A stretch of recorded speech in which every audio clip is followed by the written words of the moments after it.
All right. Thank you. Welcome, everybody. I am James Orr with James Orr Real Estate Services, and tonight we are going to go over how rent-to-own works, a guide to tenant buyers. So here's the agenda for tonight. We're going to go over a few things. Number one is we're going to go over the rent-to-own process. We're going to talk about how the rent-to-own process works, how it works for tenant buyers. Then we're going to go over next, why do rent-to-own? So we'll talk about all the different reasons why you might want to consider doing rent-to-own if you're a tenant buyer.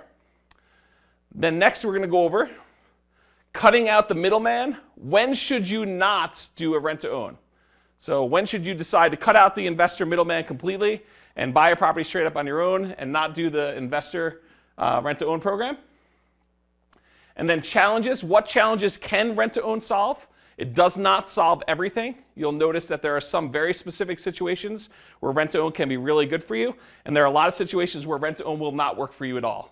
So we're going to go over when it does work and when it doesn't work. And then 4 different rent-to-own scenarios. I'm going to walk you through if you decide, hey, I'm going to buy a property or I'm going to do rent-to-own. What happens if the market goes down? We'll talk about that. What happens if the market stays the same? We'll talk about that situation. What happens if the market goes up 3% a year? And then what happens if the market goes up what it's been doing the last 9 years or so, which has been going crazy up really fast? Okay, so we're talking about all 4 different scenarios for whether you're buying a property or doing a rent-to-own there. And then lastly, we'll cover a couple frequently asked questions and things about getting started and what your next step is if you decide you want to do a rent-to-own with an investor. If you guys have any questions, definitely let me know, okay? So let's go over the rent-to-own process. So first step is you're going to initiate the rent-to-own. You got to go find a real estate investor who either has a property that they're willing to offer you on a rent-to-own, or a real estate investor who's willing to go buy a property that is listed for sale in the MLS and is willing to offer that to you on a rent-to-own. So we have investors that have offered it both ways. Either they have a property that they're willing to do rent-to-own themselves, or they're willing to go buy a property that is currently for sale and offer it to you on a rent-to-own. So those are 2 of the options. You initiate the rent-to-own process, then you rent the property. And usually you're renting the property for about a year, sometimes 2 years, but really this time is to give you the time you need in order to be able to get the financing on the property. So it's to give you time to improve your credit, get your tax returns in order, whatever it is that you need that's preventing you from buying a house today with traditional financing. We're looking for you to be able to do that. And so you rent the property from the investor usually for up to 1 year, sometimes 2 years. On a really rare occasion, an investor will offer you a little bit more than 2 years or be flexible with you on your term, but you need to talk to the investor in advance. Okay? So that's step 2. Step 3 is optionally, you can initiate purchase. So a lot of times in a rent-to-own, the investor, before they let you go and do the rent-to-own, they're going to want you to commit to them and say, I intend to buy this property. Because a lot of investors, especially if they're going to buy a property from you or buy a property for you from the MLS, they're going to want to know that you're committed to buying the property from them. They might not otherwise buy that property from the MLS unless you are going to rent it from them and then buy it from them in the future. So they're going to want to know that you're committed to buying the property. Okay? If you're not committed to buying the property, they may not even allow you to do the rent-to-own initially. But most of the agreements are set up such that if something changes for you, maybe you're doing the rent-to-own now because you're recently engaged and you're going to get married, need a bigger house, or maybe you are going to be doing this and you meet the love of your life and you don't need this house anymore. We understand things happen, and so most of the time the agreement is set up such that this is an option. You can decide not to purchase the property, and you'll find out what the terms are if you decide not to purchase. A lot of times it's forfeiting your option fee. Okay? So you can optionally initiate the purchase. You tell your real estate investor who you're renting the property from, I would like to exercise my option to buy. You're going to go then talk to your lender, make sure you're qualified and good to go. Then you're going to get new financing on it. And step 4, optional, you're going to buy the property. You're going to borrow the money through your mortgage broker, get qualified for the loan, and you're going to buy the property from the investor.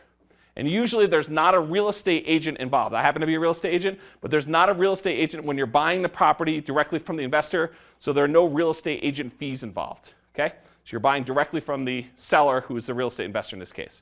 Any questions on that? Does that make sense? Yes? No? Yeah. Okay, good. All right, so why rent-to-own? So according to the US Census, by the way, you all paid this money in order to have the government do this test for you. And they determined, by going around and quizzing people, the US Census, the median net worth, the middle net worth of a homeowner was 90 times, that is not a misprint, it is 90 times larger than the median net worth of a renter. The median net worth of a homeowner is $199,557. The median net worth of a renter is $2,208. So really, what you want to do is you want to move up the pyramid from renter to homeowner. Okay? And so we're going to show you the pyramid here in a second. But why would you want to do rent to own? You can move into the home you want now. So a lot of people are like, I need to improve my credit. I need to get my tax returns for a new business I started. I need to have my bankruptcy roll off or a short sale roll off or a foreclosure roll off, or I need to do some type of improvement before I can get a loan, but I really want my kids to be in this certain school district, or I don't want to have to move twice. I'd rather just move once, move into a property and do that. With a rent to own, you can go move into the property today, rent it out for a year, 2 years, whatever you need in order to qualify for your loan, and then buy that property from the investor at that point. So you'd only have to move once. You can lock in your price now in case the market goes way up. So what's our market been doing? You guys are kind of been engaged in what the market's been doing. What's the market been doing in our local market recently? Is it going up? Is it staying the same or is it going down? It's going up. It's going up a lot or a little bit? A lot. So would you rather lock in a pre-agreed upon price now, or would you rather roll the dice and wait to find out later that the market's gone up 10%, 20% more over the next couple of years? Would you rather lock it in now at a pre-agreed upon price? Yeah, that's the advantage of doing that. So you lock in pricing now in case the market goes up. And you have time to improve your credit, save a larger down payment, which means you can have a lower monthly payment when you buy. So let's say you say, hey, listen, I want to be able to go in here, but I really want my payment down, and I'm saving a lot of money, so I can save up money over the next year or two so that I can put a larger down payment, maybe get rid of private mortgage insurance, or get down to a 20% down payment, or whatever it is. This can give you the time you need over a year or two, whatever it is, to be able to have a larger down payment, get qualified for a loan, have a lower monthly payment when you buy the house from the investor. Does that make sense? So that's another reason why you might want to do it. And you could start on the path to home ownership and building long-term wealth and fixed housing costs. How do you like it, living as a renter and rents are constantly going up? You like that? No. So really what you want to do is you want to lock in your housing payment. That's one of the advantages. It's one of the reasons why the median net worth of a homeowner is $200,000 versus $2,000 for a tenant, for a renter. It's because they're they're locking in their monthly housing costs when they get a fixed mortgage payment. They're not at the whim of the landlord raising rents every year and cranking the rents up on them, okay? So really what you want to do is you want to become this homeowner, and the way you do that is ultimately become a house owner yourself, okay? So here is the kind of like pyramid that you want to do. It's renter to multiple property owner. You start off as a tenant renter. And I think most of us start there, right? First house out of college or first house even right out of high school, you're a tenant. You're renting from someone else. You can decide to either skip the next step and buy a house yourself, or if you're not quite ready to buy a house directly, you can decide to work with a real estate investor and go on the rent-to-own tenant buyer step.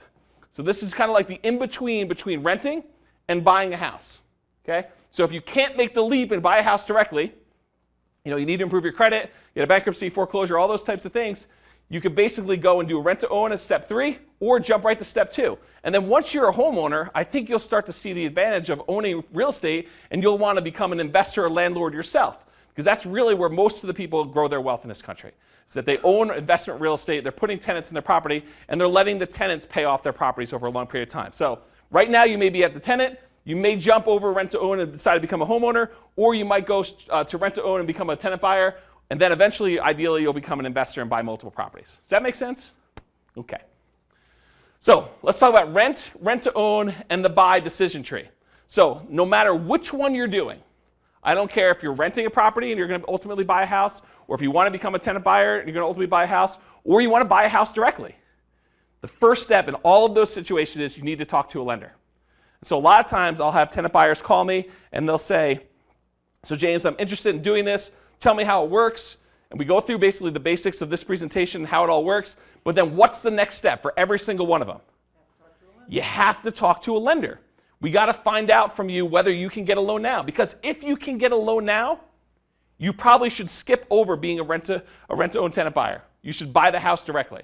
So the lender may tell you you're really close, but you can do it. Or they may tell you you're really close, you only need a month or 2 months. If you pay off this one bill, you'll be able to go ahead and get qualified for a loan. Or if you save up $500 or $1,000 more, you'll be able to buy this house. I would much rather see you do that than become a rent-to-own tenant buyer. Let's cut out the middleman as an investor, and I'll talk to you about those situations. But no matter which one you're doing, talk to a lender. If the lender says you can get a loan now. That's awesome news, right? Because now you can get a loan, you can buy a house. After you talk to the lender and they say you can get a loan now, the next step is talk to a real estate agent. So if you have a real estate agent you're working with, great, go ahead and call them. If you're not and you want to talk to me, I'm a real estate broker, I help people buy houses. You can go ahead and call me, we can talk to you about buying a house. Okay, but you have to talk to the lender and you have to get qualified. After that, you buy a home. So that's one path. What happens if they tell you, if you talk to the lender and they say to you, you can't get a loan, you're not quite ready to get a loan right now. You need to have your bankruptcy fall off or your short sale fall off or foreclosure fall off, or you just started a new job in a different field and we need to have 6 months or a year or 2 years worth of tax returns or whatever they tell you you need. What happens if you're not quite ready? Is that the end of the world? Should you feel upset about that? No, because you know what the path is, right? So if you need to get a loan right now, one thing you could do is you could decide, hey, I'm going to rent for a little while because I need 3 months or 6 months or whatever it is to be able to buy a property. And so you could rent. Then you can go talk to your real estate agent. Then you can buy a home, okay? What happens if you're sort of between this? You say, listen, I actually want to move into the same property, all those benefits of doing rent to own. Get to move into the same property now, only move once. You get to kind of live in the property, work on improving your credit, work on building up your down payment, all those different things. If you decide that's a good fit for you, instead of actually just renting, you could talk to a real estate investor who has a rent to own program, then do a rent to own, and then once you do the rent to own, then you buy a house. You don't even need a real estate agent in here because you're basically having the real estate investor buy the house with their agent, and then you're going to rent to own from them, and then you're going to buy. Okay? So no matter which way you're doing it, always talk to the lender first. If you need a recommendation for a lender, go talk to the investor that sent you this video or call me or whatever you need to do, but you definitely want to get qualified with a lender and find out. They may tell you you're ready to go, which is awesome. Or they may tell you you're not quite ready to go. And this is what you need to do in order to get that fixed. But a lender's going to help you there. Any questions on the decision tree? Awesome. Okay, so I mentioned it before, but if you can buy a home without doing a rent to own, you should cut out the real estate investor middleman and their profit and buy a home. Here's how it works basically. If you're able to go buy a house, go buy a house.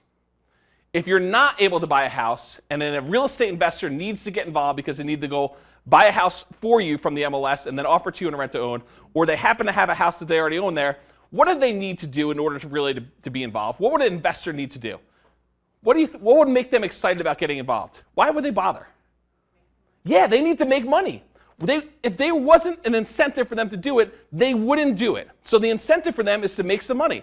So if you can get a loan, cut them out. They don't need to make a profit if you can qualify. Now, if you don't qualify and they're bringing value by allowing you to pick out the house you want and rent it for a period of time, a year or two, while you're able to improve your credit, they deserve to be paid for that. They deserve to make a profit, and they're adding value to the marketplace. But if you don't need them, skip them. Cut them out. Rent to own is a good option if you'd like to only move once, fix in a price today, and give yourself time to qualify or improve your loan. Okay? So if that is for you, then great. You could talk to an investor to do this. If it's not, buy a house directly. That's my opinion. Okay. So here's a couple questions. What do you need in order to be able to buy a house? What are the 3 things you need in order to buy a house? Actually, it's only 2 of the 3. What do you think? A job. So you need income. What else? Down payments. What else? Credit. Those are the 3 of them. So you need income from a job, you need good credit, and you need down payment. And in fact, you really only need 2 of the 3 in order to make it work. And I'm going to give you examples. So if you've got really good income, you've got a job, working on a job, got great W-2 income, you've been there for a while, everything looks great there, and you've got really good credit, there are 4 different loan programs you can do that don't require any down payment at all. Okay? And you can go talk to your lender about this, but here they are. USDA. USDA loan is a program for rural properties. And by rural properties, I mean properties like Windsor or Wellington, areas like that. But that is a nothing down loan program. If you've got a good job and you got good credit, you can go buy a property in Windsor or Wellington. Another nothing down loan program is the VA loan. VA loan is for veterans. So if you served in the military, thank you for your service. And they have a special loan program for you where you can buy a property with nothing down. Then there are 2 other banks in town that I know of that offer nothing down loan programs for people that are in certain income ranges. So there are 4 different loan options you can use if you're trying to do nothing down. You do not need a down payment for that. Okay? Or You can do it if you don't have the income. You can decide, hey, listen, I've got good credit, I've got good down payment.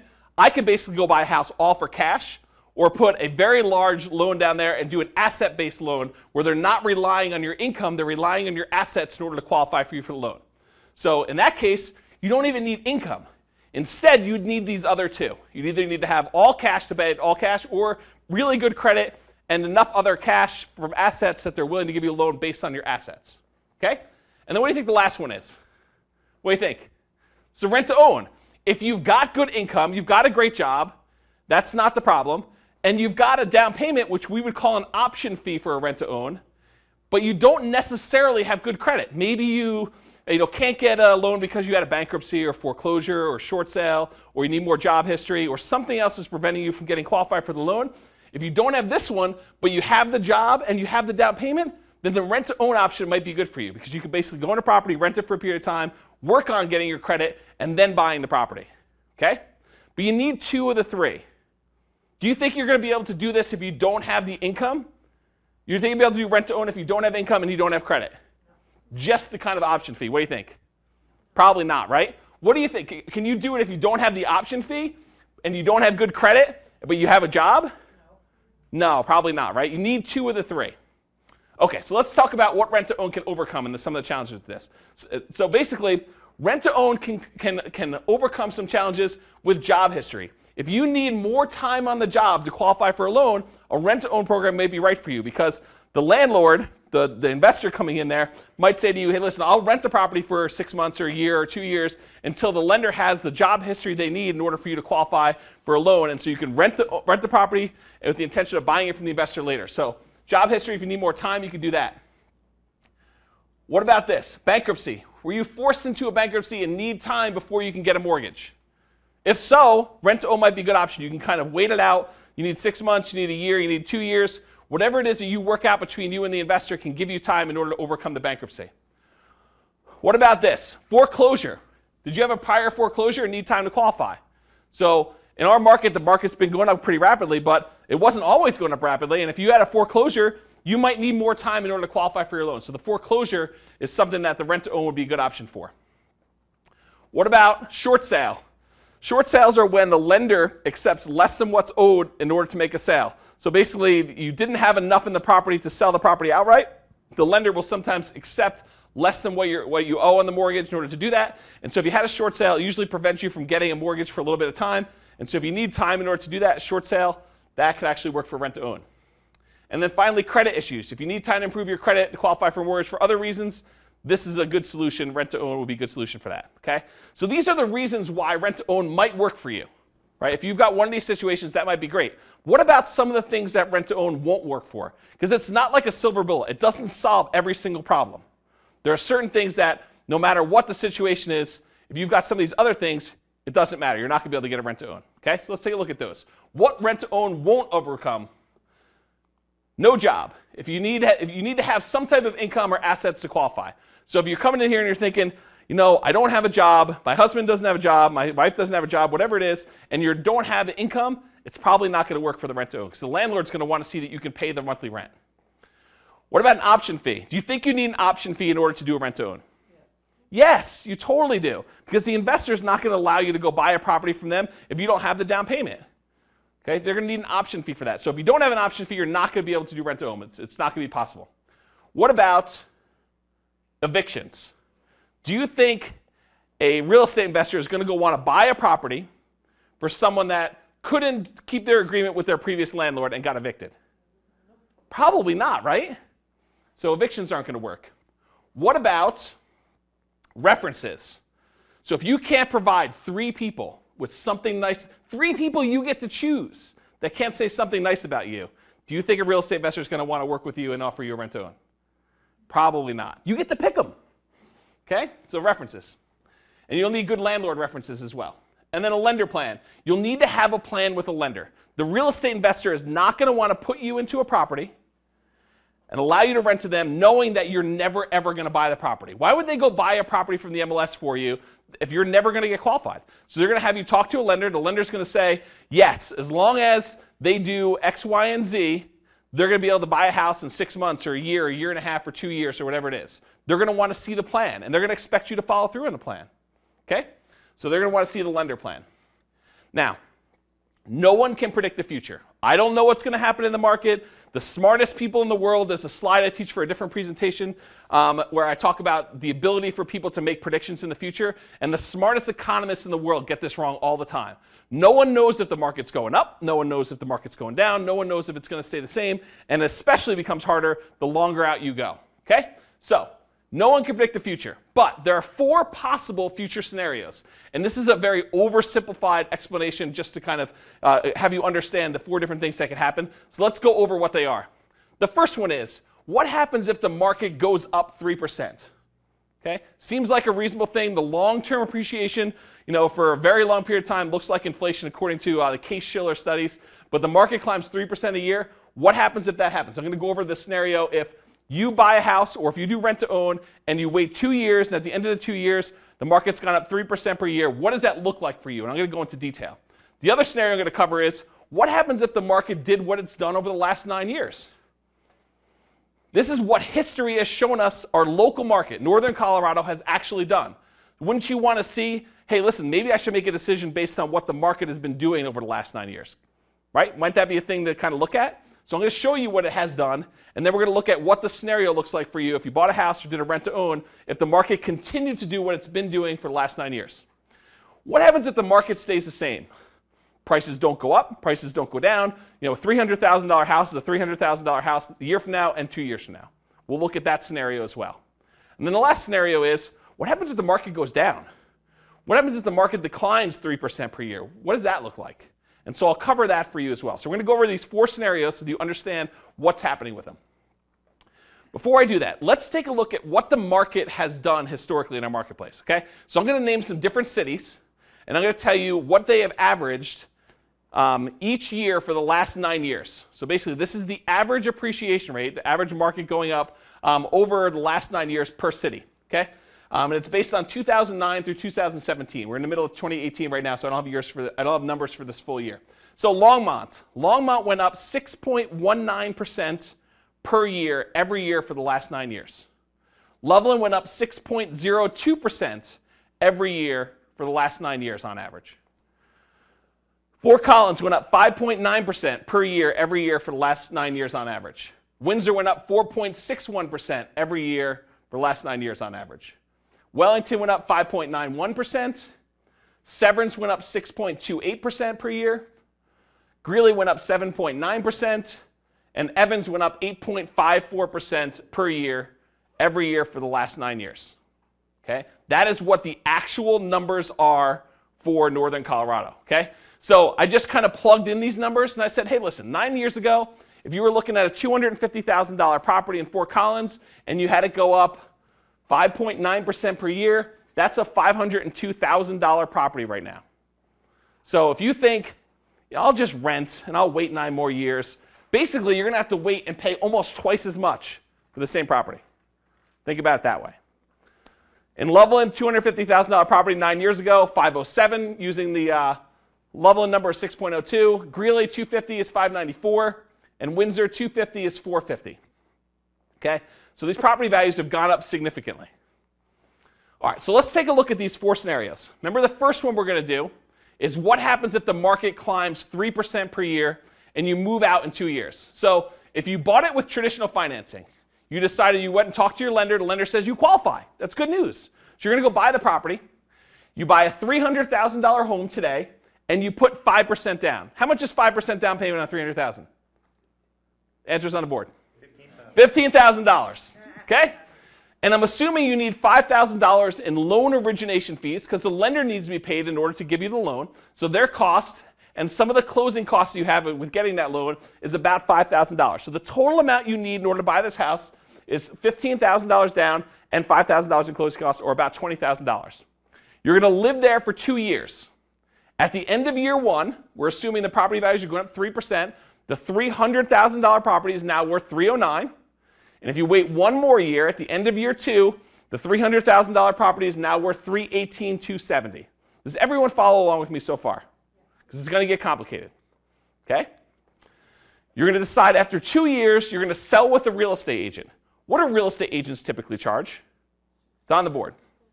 I think most real estate agents are going to charge you 6%. One of the agents who brings the buyer is going to get paid 3%. The agent that actually represents the seller is going to get paid 3%. And so total combined is 6%. And the commission on selling this $318,270 property is $19,096. And your share of the closing costs as a seller is about $1,500. So the total cost to sell, adding these up, is about $20,596. Okay? So you had approximately $8,625 in paying down your loan. When you own a property and you make your monthly mortgage payment, a certain amount of your monthly mortgage payment goes and reduces the amount you owe on that mortgage each month. Over the course of 2 years, you pay down $8,625 on your loan when you own a property. Okay? So you put in $20,000, remember the $15,000 for the down payment and the $5,000 cost for getting the loan, and you walked away with $21,299 back. That means you made $1,299 if you bought a property, moved there, lived in there for 2 years, the market went up 3% while you're there, and you sold with a real estate agent. Does that make sense to you? Okay, so that's if you bought it traditionally. What happens if you decide to do a rent-to-own? You rent-to-own a $300,000 home today with a 5% or $15,000 option fee. Now, the option fee, in most cases, gets applied towards your purchase. So when you put down an option fee, usually the real estate investor is going to apply that towards your purchase. Some investors don't use that in their plan, but most of them will. The real estate investor likely put up between 20 and 25% because the investor loan requires larger down payments. So when the investor goes and buys the property, or when they bought the property before, if they're buying the property from you from the MLS, they're not putting down $15,000. It's not like they're taking your $15,000 and that's all they need in order to buy the property. That's not what's happening. In order for the investor to do it, they're having to come out of pocket $60,000 to $75,000, somewhere between 20 and 25%. So even though they may be collecting $15,000 for you, they got a lot of money in this deal. A lot more than you do. Does that make sense? Okay? You live there for 2 years on a rent-to-own, so you're renting it for them for 2 years. At the end of year 1, property's worth $309. At the end of year 2, property's worth $318, $270. And those are the prices that you can buy it for. Now, at the end of the 2 years, you have 2 choices. You can either buy the property or you can walk away. If you walk away, what happens? You lose the option fee. Basically, you say, I'm sorry, Mr. Investor, I know you bought this property for me, and I told you that I was going to buy it 2 years from now when I improved my credit, but something has changed, or I wasn't able to improve my credit, and I no longer want to buy the property. So what do? You say, take my $15,000, I realize that I put that up there and it was non-refundable, I'm not going to buy the property. Now what does the investor need to do? Yeah, rent it or sell it. So they got to go do the stuff that we looked at over here, and they're barely going to come out with $1,299 more than what they started with. Not a lot of money for the investor to make over that period of time. Okay? So they can either walk away, or you can put in so you put in $15K, you walk away with 0, or you can decide to buy it for its current retail value. So the market went up 3% a year. You say, hey, listen, I do want to buy the property. Let me go ahead and buy it now. You're buying it for what it's worth. Is that a bad deal? No, you basically got a chance to live in the property, stay there. You locked in the price. If the market had gone crazy, you would have gotten it for a discount, but the market didn't go crazy. It basically went up 3%. And so basically you bought a property for, if you had decided just to rent, you would have gotten the property for the same price. Make sense? Okay. Same as if you waited, except you didn't have to move twice. We just talked about that. Okay, so now, next scenario. Market climbs about 6% a year. Why did I pick 6%? Yeah, that's a bit about what the numbers were for our different cities locally. I didn't pick one specific city, but they were all in that 6% range. So I basically just picked it there. So you're going to move it to the property and move out in 2 years. You buy with traditional financing. You buy a $300,000. By the way, do we know it's going to go up 6% in advance? Can we predict that? No. Any of these scenarios could happen, right? Okay, so you buy a $300,000 home and put 5% down. Remember, that's $15,000 down and $5,000 in loan closing costs. You're going to live there for 2 years. At the end of year 1, the property you bought for $300,000 now is worth $318,000. At the end of year 2, property you bought for $300,000 is worth $337,000 and change. You're going to sell it with a real estate agent after 2 years. 6% commission on this $337,000 is now $20,000 and change. And your closing costs are about $1,500. So your cost to sell, You add those two up, you're about $21,000 in high change. You have approximately $8,625 in loan pay down. So in this example, if the market went up 6% a year and you lived there for 2 years, you basically put in $20,000 and you got $38,981 back. That's a profit of $18,000, almost $19,000 over 2 years. So the market went up, you did great. What happens if you did a rent to own in this situation though? You think it's going to be good? Yeah. Probably, right? Let's take a look. You rent to own the property, it's worth $300,000 today. You use a 5% option fee, that's what the investor tells you they need, and basically you put up $15,000 as a non-refundable option fee. The real estate investor, again, is putting up usually between $60,000 and $75,000, so a lot more than you are in this scenario. You live there for 2 years. At the end of year 1, the home is worth $318,000. If the investor said, hey, listen, you're able to buy this for a 3% premium, you're basically able to buy it at a discount. So if you wanted to buy it in year 1, you could buy it at a discount. You're buying it for $309,000, it's worth $318,000. End of year 2, $337,000, and again, you could buy it for $318,000 or so. So you could buy it for $318,000, $270,000. That's $18,000 below current market value.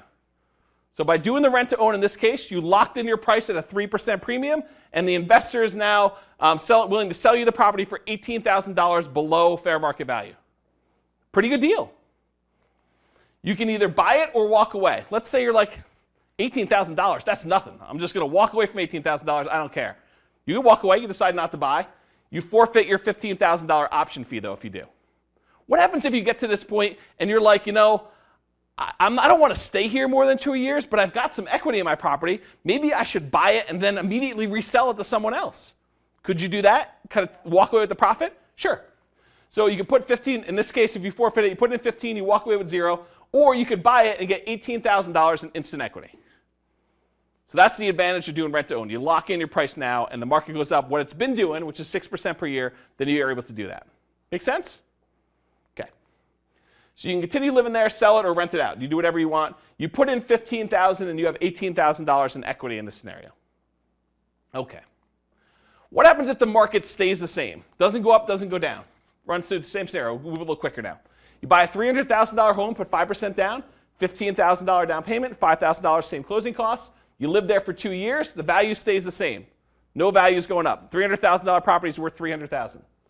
End of year 1, it's $300,000. End of year 2, it's $300,000. Now you decide to sell with a real estate agent. 6% real estate commission is about $18,000. Closing costs are about $1,500. Your cost to sell is about $19,500. So approximately $8,000 in loan pay down. You put in $20,000, you only get $5,000 back. So if you went out there and you bought a property today and the market didn't go up in value and you sold it with a real estate agent, you'd be walking away with a loss. Okay, because you put in $20,000, you only got $5,000 back. Okay, or you do the rent to own. Let's take a look at that. So in this case, it's $14,000 and change loss. So your rent to own, $300,000 today with 5% option fee, non-refundable option fee, $15,000.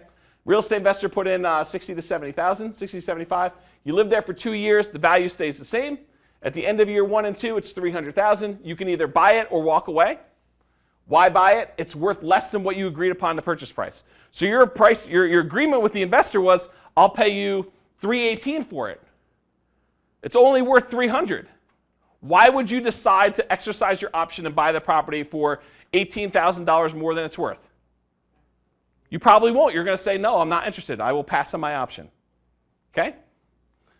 So you could walk away. You forfeit your $15,000 option fee. You just put in the $15,000, no more. It's the real estate investor's problem now. They now own a property that's worth $300,000. They thought they were going to sell it to you for $318,000. Now they got to figure out what they want to do. They want to sell it. They want to rent it out again. It's up to them. It's in their hands. Okay? So just let me point out here. So in this case, if you did the rent to own, you walk away with about $15,000. Or if you bought it and you had to resell it, you walk away with about $15,000 less. Very similar amount. Okay? That's if the property stays the same. What if the property values go down? What do you think is going to happen here? Is it going to be better to buy the property, or is it going to be better to do the rent to own? Rent to own. Let's take a look why. So you buy a $300,000 house, put $15,000 down, $5,000 in loan origination fee and closing costs. You're going to live there for 2 years, but the value goes down while you live there. So at the end of year 1, the property's worth $291,000, 3% less. At the end of year 2, it's worth $282,270, 3% less than last year. You sell it with a real estate agent, 6% real estate commission, $16,936 in real estate fees, closing costs $1,500. Your cost to sell is about $18,000 and change. Your approximate loan pay down was $8,625 over those 2 years. So you put in $20,000 and you had to pay $15,000 more to sell it. Your total loss is $35,000 if the market goes down. You have to sell it in 2 years. You can hold on to it, hope the market goes up. That's a possibility. What about rent to own? You rent to over $300,000, put 5% on non-refundable option fee. The 5% is $15K option fee. We talked about that. Real estate investor likely puts up $20,000 to $25,000 because the investor pays larger down payments. We talked about that. You live there for 2 years. Again, the value goes down. So the end of year 1, $291, end of year 2, $282. You can either buy it or walk away. The property is worth less than your pre-agreed upon price. Are you buying the property? No, of course not. So why buy it? It's worth less than you agreed upon price. You walk away, you forfeit your $15,000 option fee. So how much did you lose if you did a rent to own and the market went down? $15,000. What'd you lose if you bought the property and had to sell it after 2 years with the real estate agent? Yeah, $35,000. So you're actually better off when the market goes down to be in a rent to own. You have the option to buy it, but you don't have the obligation to do it. It's a real estate investor's problem now. So rent to own allows you to significantly limit your downside risk. If the market goes down, you have a really limited risk, $15,000, your option fee essentially. But if the market goes up, you get to participate in any large upsides. If the market goes up a little bit, it's about the same. You're buying it for about what it's worth. If the market goes up like it's been, 6% plus per year, then you actually get to participate in that. The investor makes some of the money because basically they're saying, hey, listen, I'm going to sell it to you for 3%, but anything above 3, you get to participate in that. You get some of it. Okay? So how does the investor make money? And then how does the investor lose money? It's important for you to understand this when you're doing this. So investors make money when the price goes way up. You know, they basically lock in that thing at 3% or whatever they're doing. They make money from rent. And when they own the property, they're getting the debt pay down. When you get a loan, you'll get the debt pay down. Until then, they're renting it to you and they're getting the debt pay down. And then they get the tax benefits of owning the property until you buy.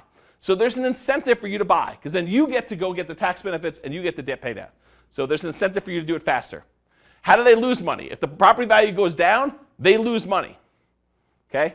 And you're limited in your loss. You're limited to your option fee. If the property goes down to half, the investor loses a lot of money.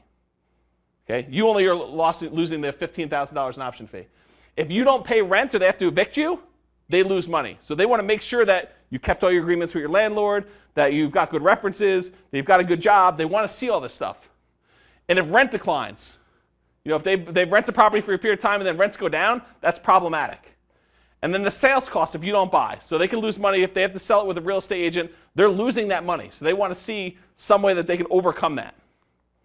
Okay, so let's say you decide, I am going to go and get a new loan now. Who's involved in that process? I already told you one of them. Who do you need to talk to first? Your lender. Who else do you need? Real estate agent. What else do you need? If you're doing the property yourself, you're buying it yourself, you don't need the investor. You'll need them if you're going to do a rent to own, which we'll talk about. Who else do you need if you're going to buy a property? How many people have bought a property in here? Who else do you need? Insurance. What else? Inspector, appraiser, yeah, those types of people. A title company. So if you're doing this, you're going to need your lender mortgage broker. They're going to help you get your loan. You're going to need your real estate agent, and then you're going to need a real estate agent for the seller, whoever's representing the seller on that deal. You're going to need the home inspector contractors, you know, guys like that are going to check the sewer scope or check for radon or inspect your home. You'll need those. You'll need an insurance agent for you as the buyer, and you'll need the title insurance company who does the closing. And remember, if you're getting the loan now, you're cutting out the middleman. You're cutting out the investor's profit, and so no real estate investor when you buy the house directly. Now, if you can't get a loan now, who do you need? What's the first thing you need? The lender. You got to talk to your lender because your lender may tell you, you're not even in this column. You're over here. Or they may tell you, you need 6 months, you need a year. After you talk to the lender, who do you probably need? The investor, in order to give you the rent-to-own deal. And who does the investor need? a real estate agent, a lender, title insurance company. They need all that stuff because they're the ones buying the house. Okay? So you need your lender mortgage broker to tell you whether you can do it or not, whether you're in this kind of column or not. If you're not, then you need your real estate investor who's going to go buy the house, the lender mortgage broker for the real estate investor loan, the real estate agent who's going to represent who? I'm the real estate agent, right? Am I representing you as the tenant buyer, or am I representing the real estate investor if they're buying the house? The real estate investor, that's correct. I'm not representing you as a tenant buyer. Now, if you can go get the loan, then who do I represent? I represent you as a tenant buyer because I'm helping you buy the house then. Okay? But if it's a real estate investor that's doing it, I'm not representing you. I'm representing the real estate investor buying the house, and then there's going to be a real estate agent representing the seller. Home inspector contractors, we talked about that, and you're going to need that for the real estate investor. And then the insurance agent, you're going to need one for the real estate investor, and then you're going to need one as well, because what kind of insurance do you need? Renter's insurance until you buy the house, and then when you actually buy the house, you're going to need to get homeowner's insurance for yourself. Okay? And then title insurance company for the real estate investor to close. Does that make sense? Okay. All right, so let's talk about some frequently asked questions. And of course, if you guys have questions, I'm happy to answer any questions you have. So, what happens if I change my mind? I go talk to the lender. The lender says to me, you need 6 months to kind of improve your credit. If you do these two things though, you're good to go. You can buy it. You can go buy a house at that point. You find the house that you love. You know it's not going to be there in 6 months. You go get the real estate investor. The real estate investor says, okay, I'll buy this house for you. We're going to put up the price 3% more, and you're going to rent it for me for 6 months to a year, and then you're going to be able to buy it for me during that time. That sounds great. You decide to move in. You pay the real estate investor their option fee. The investor buys the property. You move in there. You're renting it for 6 months, 9 months, whatever it is, and then something happens in your life that's devastating. You lose your job. You get married. You get divorced. Anything that could happen for you at all, okay? Something changes, and you're like, I no longer want to buy this house. But you gave the investor $15,000, and you have an agreement that you're going to buy the property from them. You have an option agreement. What happens if you change your mind? Are you forced to buy? No, because you have an option to buy, right? You have the option to buy. So what happens if you don't buy, though? Do you get your $15K back? No, you don't. Do you get your rent back? No, not at all. Okay? So that is what it is. If you change your mind, you don't get your money back. So you got to be relatively committed. But we just talked about it. If you go and buy a house and you decided after 9 months you changed your mind and didn't want to live there, what do you do then? You have to sell it with a real estate agent. That is going to cost you 6% by itself. Okay? If you don't buy, do I get my non-refundable option fee back? We just talked about this. What do you think? It's non-refundable. That's what that means. You do not get it back. Does any of my rent get applied toward the purchase price? What do you think? You're renting the property for a period of time. Does any of your rent actually get applied to the purchase? No, it doesn't. Rent is rent. Does your option fee get applied to your purchase price? In most cases, yes. And definitely talk to your real estate investor, because they may have slight variations to their program. But in most cases, the real estate investor is going to say, the option fee you pay, I will apply that as a credit towards your purchase price. It's like your down payment, right? It's the down payment that you're going to use when you go buy. So if you give them 5%, that's what you're going to use to qualify for the loan and use it as your purchase. Okay? What about the rent, though?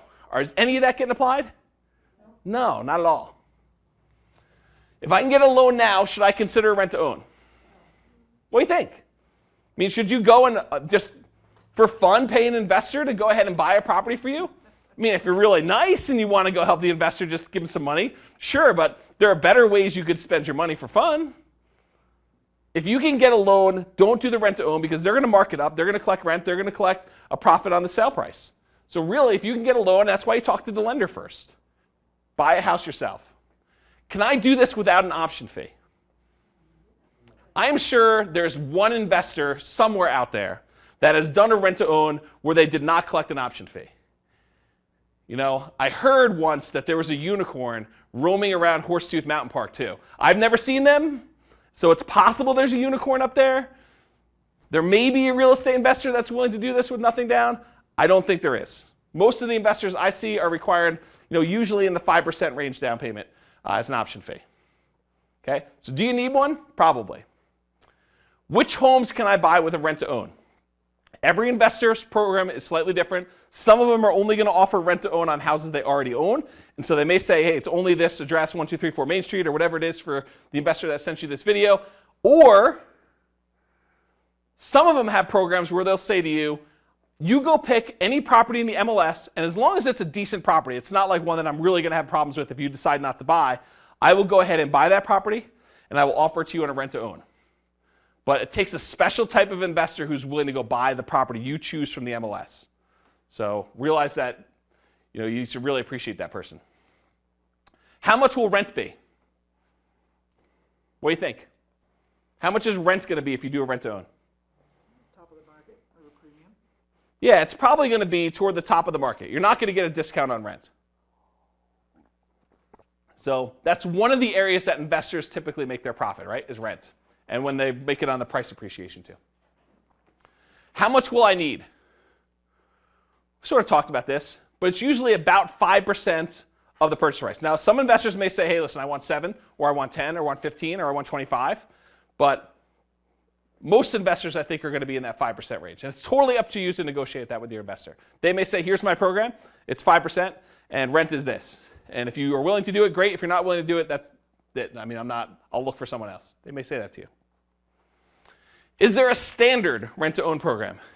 Are there fixed rules every time someone advertises rent-to-own somewhere? No. It varies. Every investor has their own criteria. And most investors aren't doing like 30 of these. They're like doing one a year, one every other year, if that. Okay? Any other questions? Yeah. What recourse do I have if you fall on hard times as the investor? Excuse me.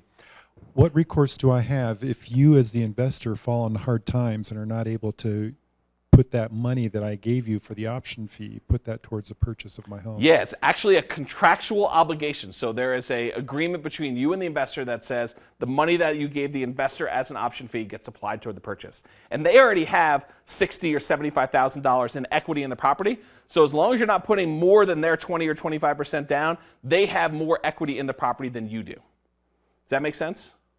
So really, it gets applied as part of the money that they've already put in. Yeah, that's a good question. Any other questions? All right, so if you decide you want to do this, call your lender, talk to your real estate investor, find out what lender they'd like you to talk to, because some of them may have a lender they want you to talk to, so they can go talk to the lender, make sure you can get qualified. But go talk to the investor that actually sent you to this video. Hopefully their contact information will be around the recording. They can contact you directly.